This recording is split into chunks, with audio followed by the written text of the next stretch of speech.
Hello, my name's Colin Woolf, and I'm going to show you today about painting with a feather.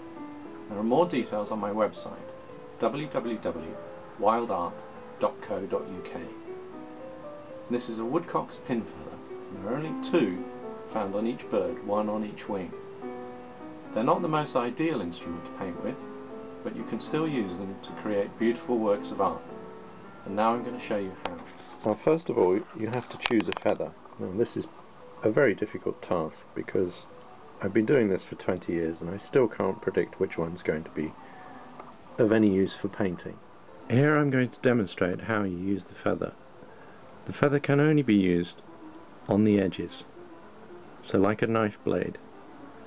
If you try and use it on the flat, you can't really predict the effect you're going to get, and you can see that the feather has split at the end, giving you two little strokes. It's very, very difficult to predict the effect you're going to get, so you end up really just making the painting up out of tiny little strokes like this.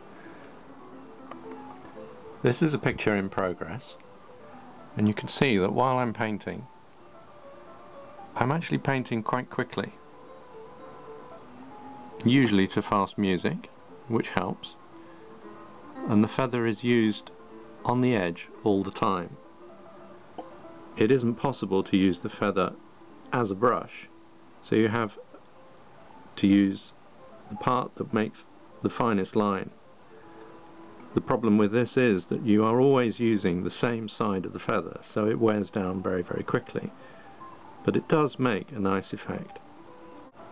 You can achieve really nice fine lines with them, but this doesn't mean that it is the best instrument for painting with.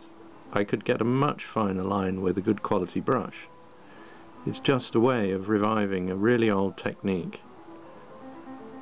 In this painting here, I've used a very special feather. This picture was painted with a feather that's at least 150 years old. I know that because it was given to me from a relative of the miniaturist who used it, and she was alive around about the 1850s. I was really worried that this feather wouldn't last for the whole painting. More information about painting with feathers can be found in our recently published book called Woodcock and Pin Feather Painting. And this is a beautiful book produced to the highest quality, which illustrates a lot of my paintings and shows you how I paint with feathers.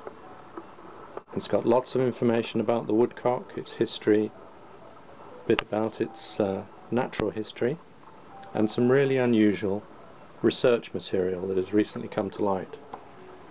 There's a chapter on the inspiration the woodcock has given to a lot of artists, including myself, and then there's a detailed section which shows the development of my pin feather paintings, how I actually paint with a feather, what a pin feather actually is, and we publish for the very first time documentary evidence of the use of feathers in art.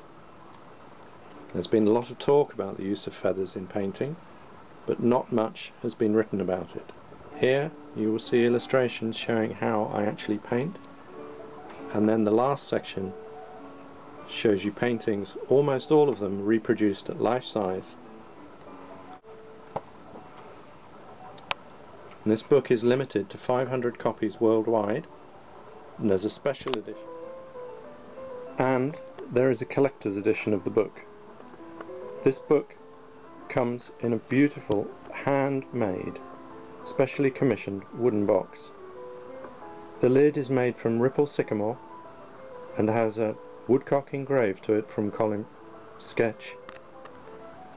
The sides of the box are made from beautiful pieces of bur yew, and you can see that the craftsman has used no screws, choosing instead to use wood for the fixings. Inside the box is a 3/4 bound edition of the book. Inside each box, with each collector's edition, is an original painting enclosed in a specially made tissue envelope from Japanese tissue.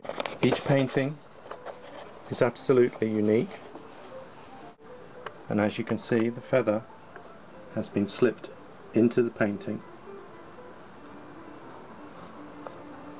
each feather was used for only one picture, and as you can see, this is what it says underneath: painted entirely with this pin feather, and that is the actual feather used to paint this picture.